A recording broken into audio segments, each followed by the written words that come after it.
안녕하세요. 썰TV 구독자 여러분에게 제 인생에서 가장 통쾌하고도 가장 아픈 상견례 이야기를 들려드리려고 합니다. 사람들은 흔히 결혼은 두 사람의 일이라고 생각합니다. 하지만 살다 보면 그게 얼마나 틀린 말인지 절실히 깨닫게 됩니다. 결혼은 두 사람만의 문제가 아니더라고요. 그 사람의 가족, 내 가족, 그리고 과거의 상처까지 모두 들춰지는 게 바로 결혼이라는 이름의 무대였습니다. 저는 어릴 적부터 가족이라는 단어에 유독 서툴렀습니다. 엄마가 세상을 떠난 후 아빠는 얼마 지나지 않아 재혼했고 그때부터 제 인생은 하루아침에 달라졌습니다. 새엄마는 늘 저를 달갑지 않아 했어요. 겉으로는 상냥하게 굴었지만 속으로는 늘 차가운 눈빛을 감추지 못했죠. 그리고 저는 그런 눈빛이 두려워 어린 나이에도 눈치를 보며 살아야 했습니다. 새엄마가 자신의 딸, 그러니까 제 배다른 동생을 낳고 나서부터 저는 집안의 그림자 같은 존재가 됐어요. 새엄마는 제게 공부는커녕 일찌감치 돈 벌 궁리나 하라며 고등학교 진학을 막아버렸습니다. 새엄마 때문에 제 학창 시절의 마지막 문이 닫혔죠. 저는 겨우 중학교만 졸업한 채로 사회로 밀려났습니다. 그래도 저는 원망 대신 감사하려고 노력했어요. 공부는 못해도 세상 속에서 제 힘으로 살겠다고 다짐했죠. 그리고 정말 악착같이 살았습니다. 주말도 없이 일했고 그렇게 번 돈으로 자격증을 따고 운 좋게 좋은 회사에 취직할 수 있었습니다. 그러던 중 제 인생에 한 줄기 빛 같은 사람이 나타났어요. 진심으로 저를 존중해주고 내 과거를 듣고도 손을 놓지 않던 사람이었죠. 그 사람과 저는 결혼을 결심했습니다. 그때까지만 해도 저는 이제 행복해질 일만 남았다고 생각했어요. 하지만 세상 일은 늘 순탄하게 흘러가진 않더군요. 상견례 자리에서 제 과거를 가장 더럽게 짓밟은 사람이 다름 아닌 제 새엄마였을 줄이야. 그날 상견례 테이블 위에서 제 인생의 모든 수모와 통쾌한 반전이 동시에 터졌습니다. 그리고 그 중심에는 새엄마의 뻔뻔한 거짓말과 그보다 더 통쾌한 시어머니의 한방이었죠. 그 이야기를 지금부터 들려드리도록 하겠습니다.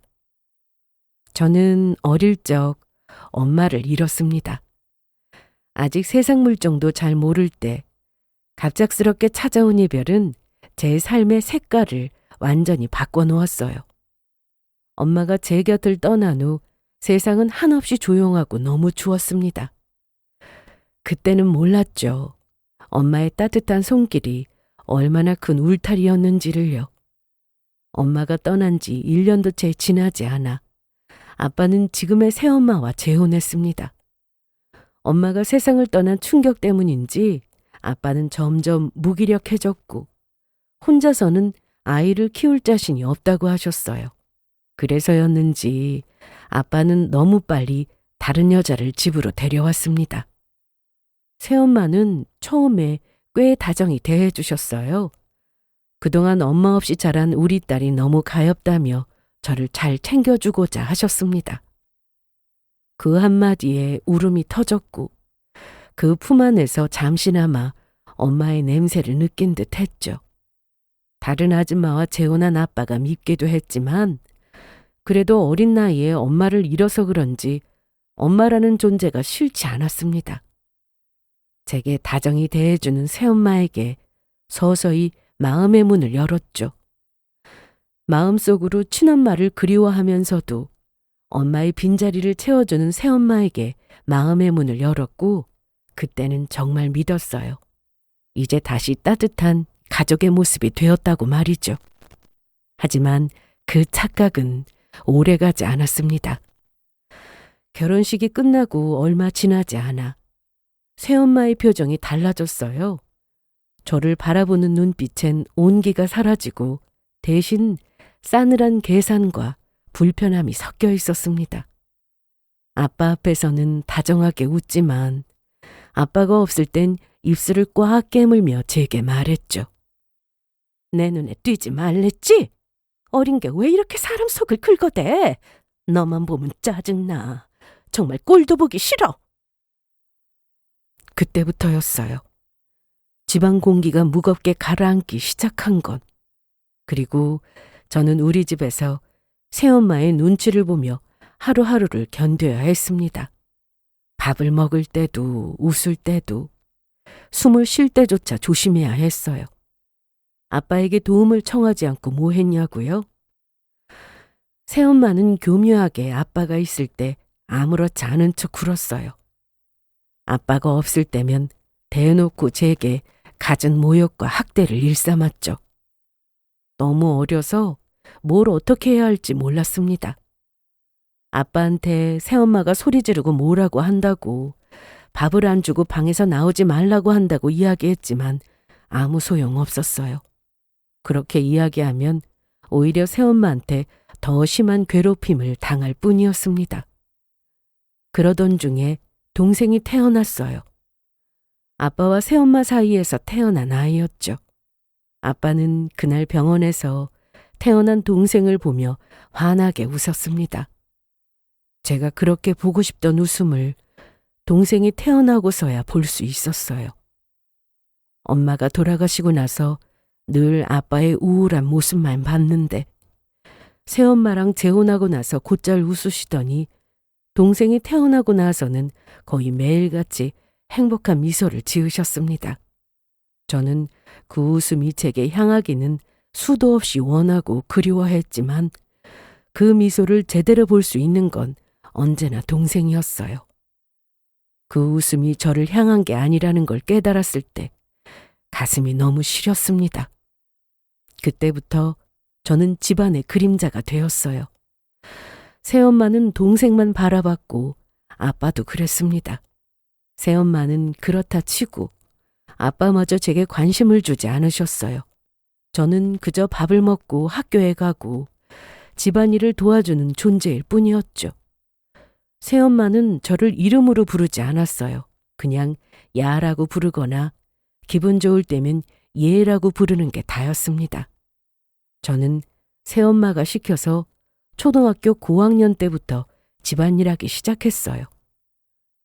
초등학생 고학년이라고 해도 아직은 어린아이인데 새엄마는 아랑곳하지 않고 어린 책에 물 좀 떠와라, 청소가 이게 뭐냐, 설거지 좀 하라고 가정부처럼 부려먹었습니다.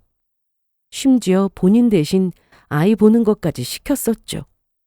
반면 동생은 우리 예쁜 딸 공주님이라 불리며 사랑을 듬뿍 받았습니다. 어린 마음에 질투도 났지만 그보다 더 컸던 건 외로움이었어요.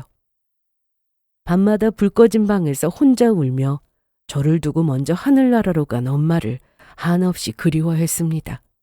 그렇게 저는 엄마의 부재와 새엄마의 냉정함 사이에서 조용히, 아주 조용히 사라져가는 아이로 자랐습니다. 누구에게도 기대지 못하고 누구에게도 사랑받지 못한 채로요. 시간은 멈추지 않았고 저는 어느새 중학생이 되었어요. 하지만 제 삶은 여전히 제자리가 아닌 곳에 머물러 있었습니다. 학교가 끝나면 곧장 집으로 돌아와 설거지, 빨래, 청소를 해야 했어요. 다른 친구들이 학원에 다니며 꿈을 이야기할 때 저는 새엄마 눈치를 보며 동생 기저귀를 갈고 분유를 타야 했습니다.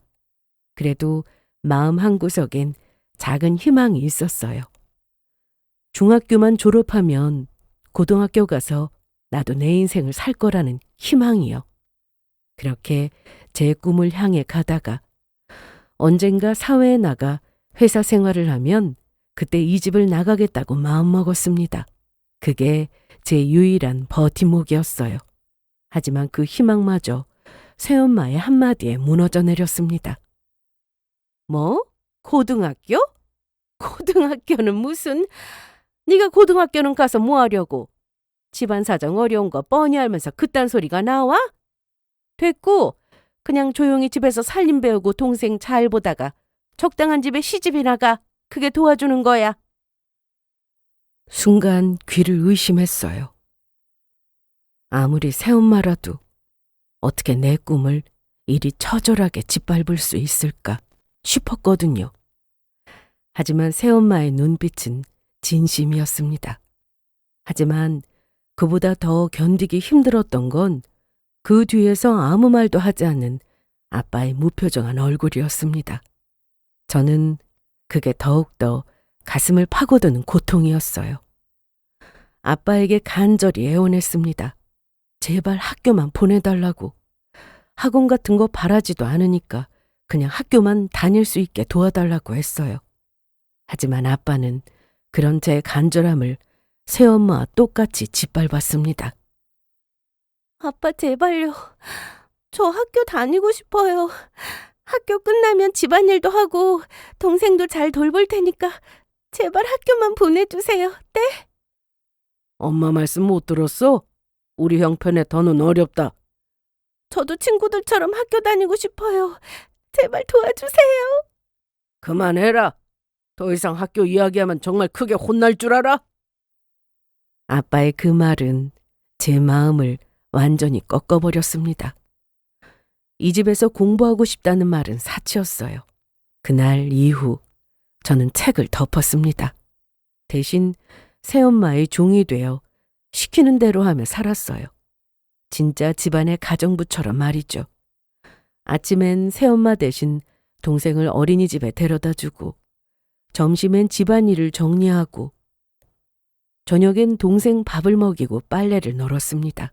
그들은 제가 밥을 먹거나 말거나 잠을 자거나 말거나 그런 건 관심도 없었습니다. 그저 왜 이렇게 빨리빨리 못하냐, 왜 이렇게 마음에 쏙 들게 못하냐, 잔소리와 지적만 할 뿐이었어요.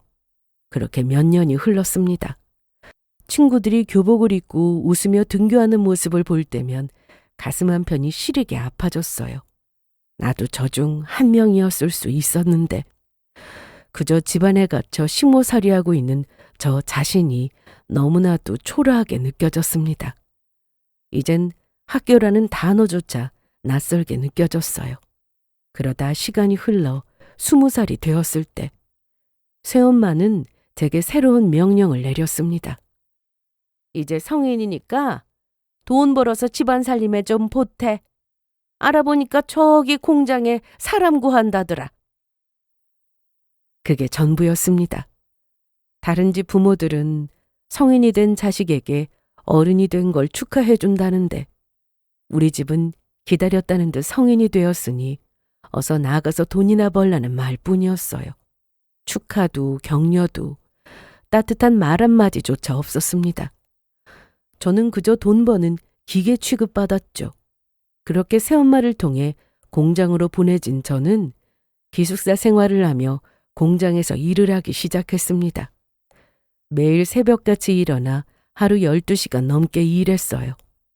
기계 소리와 함께 하루가 시작되고 기계 소리와 함께 하루가 끝났습니다. 그리고 월급날이 되면 어김없이 새엄마로부터 전화가 왔어요. 다른 말은 하나도 없고 그저 당장 돈이나 보내라는 말뿐이었습니다. 방금 돈 보냈어요. 확인해 보세요. 그렇게 돈 버는 기계처럼 일만 했고 월급을 받으면 저를 위해 쓰는 건 하나도 없이 받은 그대로 집에 보냈습니다. 진짜 죽지 못해서 사는 것 같다고 해야 할까요? 저는 이때 딱 그렇게 살았어요. 늘 가족의 사랑과 관심이 그리웠고 제발 나 좀 봐달라는 속마음을 품고 살았지만 새엄마는 늘 똑같았습니다. 그나마 믿었던 아빠조차 저를 나 몰라라 하시니 제 인생에서 희망 같은 건 없었어요. 그렇게 제 20대의 시작이 무너져 내렸습니다. 누구에게도 기대지 못하고 꿈도 희망도 없이 그저 시키는 대로 살아가는 삶이 되어버렸어요. 세상은 계속 변했지만 저는 여전히 그 집안의 그림자로 남아 있었습니다. 빛이 들어와도 닿지 않는 곳. 그게 제 인생이었어요. 그러다 공장에 다닌 지 1년쯤 되었을 때였어요. 그때 제 나이 21살. 기숙사 4인실에서 함께 지내던 사람 중 한 명이 제 인생을 바꿔놨습니다. 그 친구의 이름은 지은이었어요. 저랑 또래였는데 언제나 웃는 얼굴로 사람을 대하던 따뜻한 친구였습니다. 같은 라인에서 일하다 보니 자연스럽게 말을 트게 되었죠. 지은이는 다른 사람들과 달랐어요. 일이 끝나면 대부분 휴대전화를 보거나 잠을 청했지만 그 친구는 피곤한 몸을 이끌고 작은 스탠드불을 켜고 책을 펼쳤어요. 처음에는 그냥 별다른 생각을 하지 않았습니다. 솔직히 저렇게 공부한다고 뭐가 달라질까 이상하게 생각하기도 했어요. 하지만 며칠, 몇 주, 몇 달이 지나도 그 친구는 늘 같은 자리에서 공부를 이어갔고 왜 저렇게까지 열심히 하는 걸까? 궁금해서 너무 피곤하지 않냐고, 왜 그렇게 무리하면서까지 공부하냐고 물었어요. 그러자 지은이는 이렇게 답했습니다. 피곤하지. 그래도 지금 노력 안 하면 평생 이 공장을 못 벗어날걸? 난 이 공장 말고 다른 세상에서 일하고 싶거든. 그 말에 머리를 한 대 얻어맞은 기분이었어요. 나는 지금껏 한 번도 다른 세상을 생각해 본 적이 없었거든요. 그저 하루 버티는 것, 그게 내 삶의 전부였으니까요. 친구는 지금 고생하는 게 낫지 나중에 나이 들어서까지 이곳에서 죽어라 고생하며 자신의 귀한 삶을 이렇게 허비하고 싶지 않다고 했습니다. 그러다 하루는 출출해서 친구랑 같이 라면을 끓여 먹었는데 대뜸 제게 꿈이 뭐냐고 물었습니다. 넌 꿈이 뭐야? 꿈? 글쎄, 그런 건 딱히 없는데. 에이, 정말? 어릴 때 뭐 하고 싶은 것도 없었어? 생각지도 못한 친구의 질문에 갑작스러워서 당황한 나머지 저는 그냥 웃어넘기려고 했습니다. 그런데 친구가 어떻게 꿈이 없을 수 있냐고, 어릴 때도 그랬냐고 물었고 저는 그제야 잊고 있었던 꿈을 끄집어냈어요. 조용히 잠자고 있던 제 꿈을 살며시 생각하게 됐습니다. 그래, 나한테도 꿈이란 게 있었는데 하고 말이죠. 선생님. 어릴 땐 선생님이 되고 싶었어. 열심히 아이들 가르치고 아이들이랑 같이 웃으면서 공부하고 학교에서 종치는 소리 들으면서 그렇게 살고 싶었어. 그 말을 꺼내는데 눈물이 핑 돌았어요. 그동안 너무 오래 묻어뒀던 감정이 터져버린 거였죠. 친구는 그런 제 반응에 놀라서 잠시 흠칫하더니 이내 알겠다는 듯 고개를 끄덕이며 제 손을 꼭 잡아줬습니다. 그리고 얼마든지 그렇게 살면 된다고 했어요. 지금부터라도 공부하면 네가 원하는 선생님 얼마든지 될 수 있어. 친구의 말에 살짝 흔들렸지만 이내 포기하고 말았습니다. 왜냐하면 저는 이미 너무 늦었으니까요. 다른 친구들은 학교 다니며 공부할 동안 저는 집에서 살림하고 동생을 돌본 게 다였습니다. 그런 내가 어떻게 다시 공부할 수 있을까? 중학교 때 배운 것들도 다 까먹어서 가물가물한데 이런 내가 뭘 할 수 있을까? 용기가 나지 않았어요. 하지만 친구는 그런 제 말을 반박하고 나섰습니다. 늦었다는 말 누가 정한 건데? 넌 늦지 않았어. 출발을 다르게 했을 뿐이야. 우리는 아직 젊잖아. 남들이 만든 틀에 스스로를 가두지 마. 넌 할 수 있어. 그때 친구가 제게 해준 그 말이 저는 아직도 고맙게만 느껴집니다. 저한테 그런 말을 해준 사람이 없었거든요. 그날 밤 저는 친구에게 저에 관한 이야기를 들려줬어요. 그리고 친구의 집안 사정도 들을 수 있었죠. 친구는 가난한 집안에서 자랐지만 겨우 고등학교까지는 마무리했대요. 하지만 대학에 갈 형편은 안 돼서 어쩔 수 없이 공장에 들어왔다고 했습니다. 하지만 포기하지 않고 어느 정도 돈을 모아서 꼭 대학교에 들어갈 거라고 했어요. 그러고는 제 손을 잡으며 같이 공부하자고 했습니다. 우리 같이 공부하자. 공부해서 검정고시 보면 돼. 공부는 내가 옆에서 도와줄게. 그러니까 이제 월급 받으면 전부 집에 보내지 말고 딱 얼마만 떼어서 보내. 더 이상 새엄마한테 휘둘리지 말고 이제는 너를 위해 살아야지. 그 말이 심장을 파고들었어요. 누군가 내 인생을 생각해 준 게 처음이었거든요. 그날 이후 제 안에서 무언가 깨어났습니다. 친구 말처럼 제 인생을 이런 식으로 낭비하고 싶지 않았어요. 이런 가족을 만나 외롭게 산 지난 세월은 어쩔 수 없었지만 이제부터 펼쳐지는 내 인생은 내 손으로 행복하게 만들고 싶다는 꿈이 생겼습니다. 그렇게 저는 용기를 얻고 마음을 굳게 먹었어요. 공장에서 퇴근한 후 친구 옆에서 같이 공부를 시작했습니다. 하루 종일 서서 일하고 나면 다리가 퉁퉁 부어 있었지만 책상에 앉으면 이상하게도 졸음이 오지 않았습니다. 그동안 새엄마에게 가스라이팅 당하며 나는 아무것도 못하는 사람이라고 생각하고 살았어요. 하지만 친구를 통해 알게 되었죠. 그건 진실이 아니라 누군가가 내게 씌운 족쇄였다는 걸요. 그날 이후 저는 결심했어요. 더 이상 눈치만 보며 살지 않겠다고. 누구의 딸, 누구의 언니, 누구의 집안일꾼으로서가 아니라 나 자신으로서 살아가겠다고. 그렇게 제 인생의 첫 페이지가 다시 쓰이기 시작했습니다. 아니, 이제야 진짜 제 인생이 시작된 거였어요. 공장에서 일하며 공부를 시작한 지 몇 달이 지났을 때였습니다.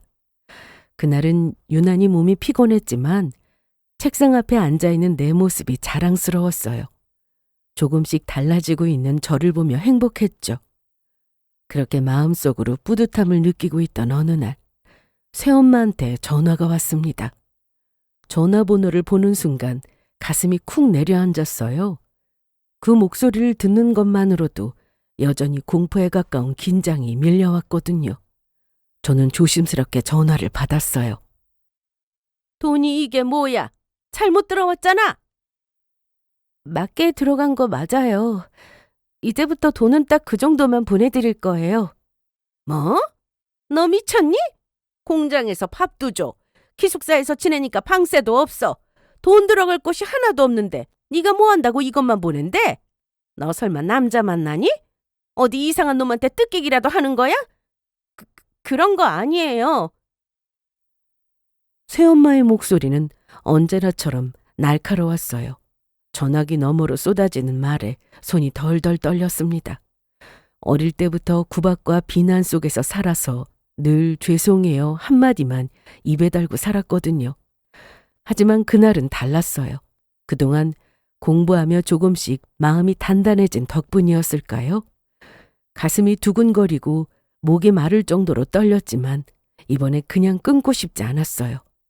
내가 하고 싶은 말을 처음으로 하고 싶었습니다. 저 대학에 갈 거예요. 뭐? 중졸 주제에 대학은 무슨... 그래서 공부할 거예요. 공부해서 검정고시 보고 대학 갈 거예요. 검정고시 보고 나중에 대학 들어갈 때 등록금 내려면 저 돈 필요해요. 열심히 일해서 모을 거니까. 그러니까 앞으로는 다는 못 드려요. 순간 전화기 너머가 조용해졌어요. 그리고 곧바로 폭풍이 몰아쳤죠. 네 주제에 무슨 대학이냐. 네가 그 머리로 대학을 가면 자신의 손에 장을 진다고 하더니 없는 살림에 보태라고 공장 보냈더니 어디서 쓸데없는 짓거리냐고. 열심히 돈 벌어서 하나뿐인 동생 뒷바라지나 할 것이지 어디서 그딴 소리를 하고 앉아있냐고 온갖 욕이 날아왔습니다. 그 말에 저는 순간적으로 설움이 복받쳐 올라 소리쳤습니다. 그걸 왜 제가 해요? 그동안 저 할 만큼 했어요. 이제 그만 저 좀 내버려 두세요. 제가 새엄마한테 대학 보내달라고 그러는 것도 아니고 제가 벌어서 간다잖아요. 이제는 저를 위해서 살 거예요. 그러니까 앞으로 저한테 뭐라고 하지 마세요. 그 말을 하고 나서 심장이 미친 듯이 뛰었어요. 손은 떨렸지만 입가엔 이상하게 미소가 번졌습니다. 이게 바로 나를 위해 말한다는 것이구나 싶었어요. 새엄마는 더욱더 거세게 욕설을 퍼부었지만 저는 그냥 전화를 뚝 끊어버렸습니다. 이상하게도 제 마음은 평온했어요. 그날 밤 저는 친구에게 그 이야기를 들려줬고 친구는 잘했다며 축하해줬습니다. 그러고는 이제야 진짜 네 인생을 살기 시작한 거라고 그 첫 발을 잘 내디뎠다며 진심으로 축하해줬어요. 친구의 말에 저는 눈물이 왈칵 쏟아졌습니다. 누군가 내 선택을 잘했다고 말해준 건 그게 처음이었거든요. 그 후로 저는 더욱더 악착같이 공부했어요. 퇴근하고 돌아오면 다리가 후들거렸지만 눈꺼풀이 무거워도 하루 3시간씩은 꼭 책상 앞에 앉았어요. 기초부터 다시 공부하느라 수학 문제 하나 푸는데 한참이 걸렸지만 포기하지 않았습니다. 그리고 1년 후 저는 드디어 검정고시에 합격했어요. 그날 시험장을 나오는데 하늘이 그렇게 맑고 높아 보이더라고요. 나도 할 수 있구나. 그 단순한 사실 하나가 제 인생을 통째로 바꿔놨습니다. 그 뒤로는 수능 준비에 매달렸어요. 일하면서 공부하는 건 결코 쉽지 않았지만 매번 포기하고 싶을 때마다 새엄마의 비웃음과 네 주제에 대학을 가냐는 말이 떠올랐어요. 그래, 바로 그 말이 저를 버티게 했죠. 그렇게 악착같이 노력한 결과 결국 저는 해냈습니다. 합격자 명단에서 제 이름을 봤을 때 온몸이 떨리고 숨이 멎을 것 같았어요. 저는 새엄마의 비웃음을 뒤로하고 당당히 교대에 합격했습니다. 합격자 명단에 올라와 있는 제 이름을 본 순간 제 세상은 더욱더 크게 바뀌었어요. 그리고 몇 년 뒤 저는 초등학교 교단에 섰습니다. 첫 출근 날 교문 앞에서 아이들의 맑은 눈을 마주보며 속으로 나처럼 상처받는 아이가 없게 하겠다는 다짐을 세웠어요. 이 순수한 아이들은 저처럼 자기 인생을 두려워하지 않게 도와주고 싶었습니다. 그렇게 처음으로 교단에 선 날, 그때 느꼈던 해방감과 뿌듯함, 그건 평생 잊지 못할 거예요. 첫 직장에서 열심히 제 꿈을 펼치던 어느 날이었습니다. 그때가 교사로 일한 지 3년쯤 되었을 때였어요. 매일 반복되는 수업과 아이들의 웃음소리 속에서도 가끔 문득 마음 한구석이 허전할 때가 있었어요. 퇴근길 노을진 운동장을 걸으며 나도 누군가와 함께 걷는 날이 올까 생각하고는 했습니다. 꿈도 이루고 너무 행복했지만 외로움은 계속해서 지독하게 저를 따라다녔어요. 그러던 중 같은 학교에서 일하던 동료 교사가 저를 보며 괜찮은 사람을 소개해주고 싶다고 했습니다. 선생님, 진짜 괜찮은 사람 하나 있는데 한번 만나보실래요? 책임감 있고 딱 선생님 같은 분이 좋아할 스타일이에요. 거기다 집도 엄청 잘 살아요. 저는 처음엔 괜찮다며 손사래를 쳤어요. 소개 같은 걸 받아본 적이 없어서 부담스러운 마음에 괜찮다고 했는데 동료 교사는 포기하지 않고 그러지 말고 한번 만나보라고 그냥 밥 한 끼 먹는다고 생각하라고 했습니다. 이때는 몰랐는데 사실 제 사진을 보고 동료 선생님께 저를 소개해달라고 했다더라고요. 동료 선생님도 저랑 잘 어울릴 것 같고 저를 좋게 평가해 주셔서 적극적으로 밀어주신 거였습니다. 결국 하도 떠밀려서 어쩔 수 없이 나가게 된 자리였는데 그 첫 만남이 이상할 만큼 따뜻했어요. 그 사람은 저를 보며 눈을 마주칠 때마다 미소를 지었어요. 과장되지도 않고 억지로 분위기를 띄우지도 않았죠. 그저 제 말에 귀 기울이고 천천히 대답하던 사람이었어요. 오랜 시간 혼자 살아오며 굳게 닫아두었던 마음이 조용히 녹아내리는 걸 느꼈습니다. 그날 이후 우리는 종종 연락을 주고받았어요. 퇴근길 커피 한 잔을 함께 나누고 주말이면 산책을 하며 소소한 이야기를 나눴어요. 그는 저에게 말했어요. 당신은 참 강한 사람이에요. 그동안 얼마나 외로웠을까요? 이제 그 외로움 내가 덜어주고 싶어요. 그 말 한마디에 눈물이 핑 돌았어요. 누군가가 내 상처를 있는 그대로 바라봐주고 감싸주는 느낌이 그렇게 따뜻할 줄 몰랐어요. 우린 1년 동안 예쁘게 만났고 그 사람은 어느 날 조용히 제 손을 잡으며 결혼해달라고 청혼했습니다. 갑작스런 프로포즈에 놀란 것도 잠시, 저는 잠시 아무 말도 할 수 없었어요. 기쁨보다 두려움이 먼저 밀려왔거든요. 내가 과연 결혼할 자격이 있을까? 가족과 연을 끊다시피 하고 사는 내가 이 사람에게 어울리는 상대일까 고민스러웠습니다. 하지만 그를 많이 사랑했던 터라 놓치고 싶지 않았고 그의 옆에 함께하고 싶었습니다. 그래서 이번만큼은 도망치지 말자고, 행복을 두려워하지 말자고 다짐하며 그렇게 결혼을 결심했습니다. 하지만 문제는 우리 가족과 새엄마였어요. 공부한다고 돈을 적게 보낸 뒤로 새엄마와 대판 싸운 적이 있었거든요. 공장까지 찾아와 소리 지르고 욕을 퍼붓던 그날, 저는 평생 처음으로 사람들 앞에서 무릎이 꺾일 만큼 창피했어요. 그 일 이후로 사실상 집에서 쫓겨난 거나 마찬가지였죠. 그래도 저는 매달 생활비를 조금씩 보냈어요. 먹이고 재워준 은혜라며 스스로를 위로했죠. 하지만 결혼 소식을 전해야 할지 말아야 할지는 정말 많은 밤을 고민했어요. 내가 결혼하든 말든 크게 궁금해하질 않을 가족이지만 그래도 아빠의 얼굴은 봐야 하지 않을까. 그 생각 하나로 결국 집으로 향했습니다. 현관문을 열자 여전히 낯선 집 냄새가 풍겼어요. 새엄마는 저를 보자마자 얼굴을 찌푸리며 여긴 뭐하러 왔냐고 곱지 않은 시선을 보냈고 저는 결혼 소식을 전했습니다.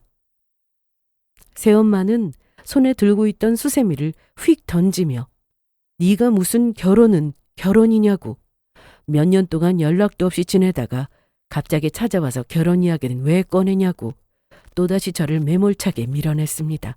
그러면서 배달은 제 동생을 가리키며 네 동생은 취직도 못하고 저렇게 놀고 있는데 네가 지금 결혼할 때냐고, 결혼할 돈 있으면 네 동생이나 챙기라고, 그 돈으로 가게 하나 차려주면 딱이지 않겠냐며 또다시 저를 나무랐어요. 그 말에 피가 거꾸로 솟는 기분이었습니다. 저는 이런 가족도 가족이라고 그동안 최선을 다했는데 지금까지 나를 그저 돈 버는 기계, 그저 집안일 뒤처리하는 사람으로 취급하는 게 화가 났습니다. 그래서 동생도 이제 성인이니 알아서 해야지 언제까지 내가 챙겨줘야 하냐고 따졌고 내 인생도 행복할 권리가 있다고 소리쳤어요. 그랬더니 다짜고짜 제 뺨을 때리더니 이렇게 말했습니다. 뭐? 이 이기적인 기집애? 지금껏 내가 널 어떻게 키웠는데? 네가 지금 누구 덕에 선생질하고 살고 있는데? 순간 키웠다는 그 말이 가시처럼 박혔어요. 저를 키운 건 새엄마가 아니라 제 인내와 눈물이었는데 저는 더 이상 참고 싶지 않았어요. 당신이 축하하든 말든 나는 예정대로 결혼할 거라고 했고 별 관심 없겠지만 그래도 말은 해야 할 것 같아서 왔다고 했어요. 그리고 다시는 오지 않겠다는 말과 함께 문을 나섰습니다. 문 닫히는 소리와 함께 새엄마의 욕설이 들렸지만 이상하게 마음이 후련했어요. 속상한 마음에 눈물은 났지만 그래도 내 행복, 이제 내가 스스로 찾을 수 있다는 희망이 저를 지탱해 줬습니다. 그날 이후 제 인생의 새로운 문이 열렸어요. 아무도 믿어주지 않던 세상 속에서 이제는 한 사람이 나를 믿어주는 세상이 시작된 거예요. 하지만 얼마 후 갑작스럽게 학교에 찾아온 새엄마를 만난 순간 제 인생은 다시 한번 큰 위기에 처하고 말았습니다. 결혼 소식을 전한 지 얼마 지나지 않아 새엄마가 갑자기 제 직장 근처로 찾아왔어요. 교무실 문 앞에서 기다리고 있던 새엄마를 본 순간 저는 심장이 쿵 내려앉았죠. 말도 없이 여기는 왜 온 거지 싶었는데 새엄마는 환하게 웃으며 다가와서는 그냥 지나가는 길에 얼굴이나 볼 겸 왔다는 뚱딴지 같은 소리를 해댔습니다. 생전 그런 사람이 아니었는데 갑자기 무슨 바람이 들어서 일어나 너무도 낯설었어요. 늘 차갑고 거칠던 새엄마가 그날따라 기름 바른 듯 살갑게 웃고 있었거든요. 나중에 알게 된 사실이지만 새엄마는 처음에는 결혼은 무슨 결혼이냐고 콧방귀 뀌었지만 내심 어떤 남자랑 결혼하는지 궁금했던 모양이에요. 그래서 제 직장에 와서 동료들에게 제가 결혼할 예비 남편에 관해 몰래 뒷조사를 하고 다녔더라고요. 그리고 그 과정에서 예비 남편이 꽤 부잣집 아들이고 부모님도 유학파 출신의 교수라는 걸 알아낸 거예요. 그때부터 새엄마의 태도는 180도 바뀌었습니다. 전에는 네가 뭔 결혼이냐며 핀잔을 주던 사람이 이제는 상견례 언제 할 거냐고 온갖 참견을 하기 시작했어요. 남자 쪽 집안이 빵빵하던데 이럴 때일수록 빨리 서둘러야 하지 않겠냐고. 혹시라도 마음 바뀌면 결혼이고 뭐고 물 건너가지 않겠냐면서 이른 시일 안에 상견례 일정을 잡으라며 부추겼습니다. 저는 그런 새엄마에게 상견례에 참석할 거냐고 물었어요. 저는 상견례는커녕 결혼식도 안 올릴 거라고 생각했거든요. 그런데 새엄마는 무슨 그런 말도 안 되는 질문을 하냐며 펄쩍 뛰었고 명색이 본인이 엄마고 가족들이 이렇게 버젓이 살아있는데 어떻게 안 가냐고 했습니다.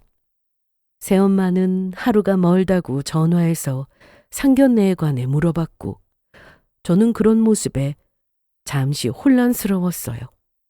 그리고 이제라도 진심으로 내게 엄마 노릇을 해주려는 걸까 하는 착각에 빠지고 말았습니다.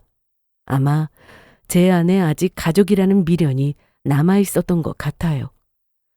그렇게 상견례 날이 다가왔습니다. 새엄마는 제게 걱정하지 말라며 본인이 직접 나서서 인사 예절을 도와주겠다고 했어요. 평소엔 무시하던 사람이 그날따라 화장도 곱게 하고 명품백을 들고 나타났죠. 저는 그 모습이 어딘가 불안했고 괜히 가슴 한편이 싸했습니다. 그리고 그 예감은 어김없이 맞아떨어졌습니다. 상견례 자리에 앉은 후 새엄마 입에서 말도 안 되는 소리가 쏟아지기 시작했거든요. 그리고 새엄마가 쏟아놓은 말에 공기가 싸늘하게 얼어붙었습니다. 그날 상견례 자리는 호텔 한쪽의 조용한 곳에서 이루어졌어요. 이미 시부모님과 예비 남편, 그리고 저희 아빠와 새엄마, 그리고 배다른 동생까지 이렇게 마주 앉았습니다. 분위기는 나쁘지 않았어요. 예비 시어머니는 점잖고 품위 있는 분이셨고 예비 시아버님도 차분하고 따뜻했죠. 서로 인사를 나누고 앉았는데 문제는 새엄마였습니다. 이렇게 예비 사돈과 사부인을 만나게 되어 너무 영광이라며 두 분 모두 인상이 좋다는 말과 예비 남편에 관한 칭찬을 늘어놓더니 마지막에 이렇게 좋은 집안에서 왜 우리 큰애를 며느리로 맞이하려고 하는지 그게 너무도 궁금하다고 했습니다. 그러고는 혹시 우리 큰딸에 관해서 어디까지 알고 있는지 묻더라고요. 그 물음에 예비 시부모님은 어떻게 답해야 하나 멈칫하셨고 새엄마는 기다렸다는 듯 웃으며 말을 꺼냈어요. 처음엔 단순히 제 어릴 적 이야기를 하려는 줄 알았습니다. 그런데 새엄마 입에서 터져나온 말은 그야말로 제 인생을 송두리째 흔들어 놓는 말이었어요. 아시는지 모르겠지만 사실 우리 애가요. 조금 발랑 까진 구석이 있었어요. 나쁜 친구들하고 어울려 놀다 보니 공부를 안 했거든요. 그래서 중학교까지만 다니다가 겨우 검정고시 봐서 대학 간 거예요. 그래도 운 좋게 교사가 돼서 이렇게 팥벌이하고 사네요. 그 순간 모든 공기가 멈춘 것 같았어요. 젓가락을 들고 있던 예비 시아버님은 그대로 굳었고 예비 시어머니의 표정이 서서히 일그러졌습니다. 저는 머리가 하얘졌어요. 너무 충격적이라 말문이 막혔죠.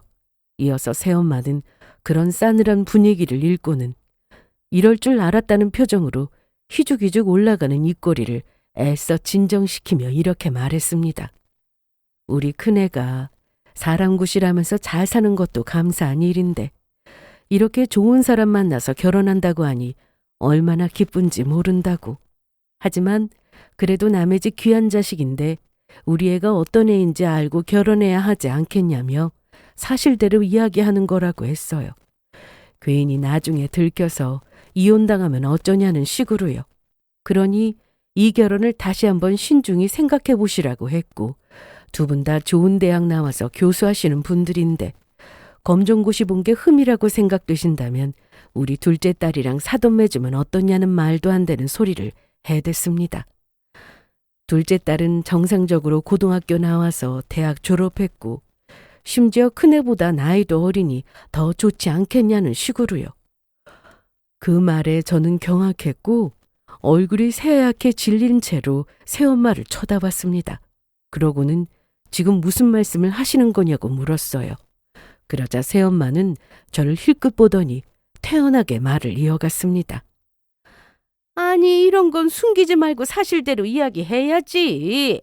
나중에 다 알게 돼서 사기 결혼이라고 이혼당하는 것보다 다 밝히고 결혼하는 게 낫지 않겠어? 제 말에 제 옆에 앉아있던 예비 남편의 손이 떨리는 게 느껴졌어요. 저는 이런 상황이 부끄러워서 예비 남편의 얼굴을 똑바로 볼 수 없었습니다. 심장이 쿵쿵 뛰고 숨이 가빠졌고 어떻게 해야 할지 몰라 빨갛게 달아오른 얼굴을 감추려 고개를 숙였어요. 그 순간 딱 하는 엄청난 소리가 식당 안을 울렸습니다. 서둘러 고개 들어 살펴보니 새엄마의 얼굴이 휙 돌아가 있었어요. 예비 시어머니가 일어나서 새엄마의 뺨을 후려친 거예요. 새엄마는 하얗게 질린 얼굴로 더듬거리며 말했습니다. 지금 이게 뭐 하는 짓이냐고요. 그러자 예비 시어머니께서 낮고 단호한 목소리로 이렇게 말씀하셨어요. 당신은 우리 예비 며느리에게 한 번이라도 미안하게 생각한 적 없습니까? 당신 때문에 학교도 못 가고 그 어린 나이에 가정부처럼 지내며 시간을 낭비했어요. 그뿐인가요? 당신이 시켜서 공장에서 일까지 했습니다. 그걸 미안하게 생각하고 부끄러워하셔야지. 뭐 대단한 자랑거리라고 이 자리에서 신난 얼굴로 이야기하는 거죠? 배 아파서 낳은 자식은 아니지만 그래도 호적상 엄마인데 딸을 헐뜯는 게 어미 입에서 나올 말입니까? 제발 부끄러운 줄 아세요. 비록 당신 때문에 검정고시를 봐야 했지만 그래도 우리 예비 며느리 혼자 힘으로 대학 가서 선생님 된 아이입니다. 그래서 조금도 부끄럽지 않고 대견스러울 뿐입니다. 새엄마는 말을 잃었고 저는 고개를 푹 숙인 채 눈물이 왈칵 쏟아졌어요. 사실 상견례가 있기 전에 저는 많이 망설였습니다. 결혼 준비는 순조로웠고 예비 시부모님은 저를 참 마음에 들어 하셨지만 한 가지 마음에 걸리는 게 있었어요. 바로 우리 집이었죠. 특히 새엄마는 언제나 저를 곱게 본 적이 없었기 때문에 새엄마를 포함해서 아빠까지 제 결혼식에 참석하지 않을 거라 생각했어요. 와봤자 시큰둥하게 앉아있다가 남들 앞에서 괜한 말로 망신 줄 게 분명했으니까요. 그래서 저는 상견례를 하기 전에 내가 어떤 환경에서 자라왔는지 내 과거를 있는 그대로 고백해야겠다고 결심했습니다. 갑자기 태도를 바꾼 새엄마 때문에 잠시 마음이 흔들리기도 했지만 그래도 모든 걸 사실대로 이야기해야 한다고 생각했어요. 그래야 나중에 오해가 없을 테니까요. 그래서 예비 남편과 예비 시어머니 앞에서 숨김없이 말했습니다. 어릴 때 아빠의 재혼을 시작으로 고등학교를 나오지 못하고 검정고시를 본 이야기까지 모든 걸 말씀드렸죠. 순간 모두의 눈빛이 살짝 흔들렸지만 그건 놀라움이 아니라 안타까움이었습니다. 예비 시어머니는 제 손을 꼭 잡고 이렇게 말씀하셨어요. 너무 대견하구나. 어린 나이에 얼마나 힘들었겠니. 그런 환경에서도 포기하지 않고 스스로 일어선 게 얼마나 대단한 일인지 우리는 잘 알아. 네 마음에 그런 강인함이 있기 때문에 오늘의 결과를 얻은 거겠지만 그래도 너의 인내와 노력도 결코 무시할 수 없어. 네가 정말 자랑스럽고 훌륭한 사람이라는 생각이 드는구나. 그 말에 저는 눈물이 핑 돌았어요. 그동안 아무도 제 이야기를 들어준 적이 없었거든요. 예비 남편도 제 손을 꼭 잡으며 힘든 시간이었을 텐데 그걸 이겨내고 이렇게 멋지게 살아가는 게 너무 자랑스럽고 그게 저를 존경하는 이유라고 했습니다. 그날 이후 저는 마음이 한결 가벼워졌어요. 적어도 내 편이 있다는 걸 알았으니까요. 상견례 때 일을 생각해보면 새엄마가 이상하게 나올 경우를 대비해서 미리 제 과거를 고백한 게 참 잘한 일이라고 생각됩니다. 새엄마는 제가 다 이야기했을 줄은 생각도 못하고 저를 골탕 먹일 생각에 신나서 이야기하셨죠. 새엄마는 정말이지 저를 못 잡아먹어서 안달난 사람 같습니다. 어쩐지 갑자기 제 결혼에 관심을 가질 때부터 이상하다 싶었어요. 부잣집 아들이란 소리에 자신의 친딸을 저 대신 시집 보내고 싶어서 제 결혼을 망칠 생각이었던 겁니다. 정말 엄청난 계모죠? 근데 그 계모를 뛰어넘는 건 바로 아빠였어요. 아빠는 제 친부고 저는 그 애 하나뿐인 핏줄인데 어떻게 저를 나몰라라 하고 새엄마한테 꼼짝을 못할 수 있는지. 새엄마가 시어머니에게 뺨을 맞고 억울하다는 듯 대성통곡하며 배운 사람이 이게 뭐하는 짓이냐고 이런 경우가 어디 있냐고 막 난리치니까 아빠가 나서서 시어머니에게 뭐라고 화를 냈습니다. 그러자 잠자고 있던 시아버님이 한 말씀 거두셨어요. 그만하시죠. 아무 말씀 마시고 그냥 가만히 계세요. 뭐? 지금 뭐라고 했어? 내 아내가 당신 안사람한테 뺨을 맞았는데 내가 어떻게 가만히 있어? 나는 이대로 못 넘어가. 잘나신 분들이니까 어디 한번 법대로 해보자고. 내 딸이 이런 집안에 시집가는 걸 절대 못 봐. 그럼 저희도 예비 며느리를 학대하고 방관했던 걸 법대로 대응하겠습니다. 뭐라고?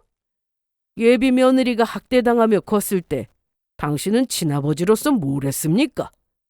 자신의 친딸을 여태 남의 자식 대하듯 방관해놓고는 이제 와서 끼어드는 거 웃기지 않나요?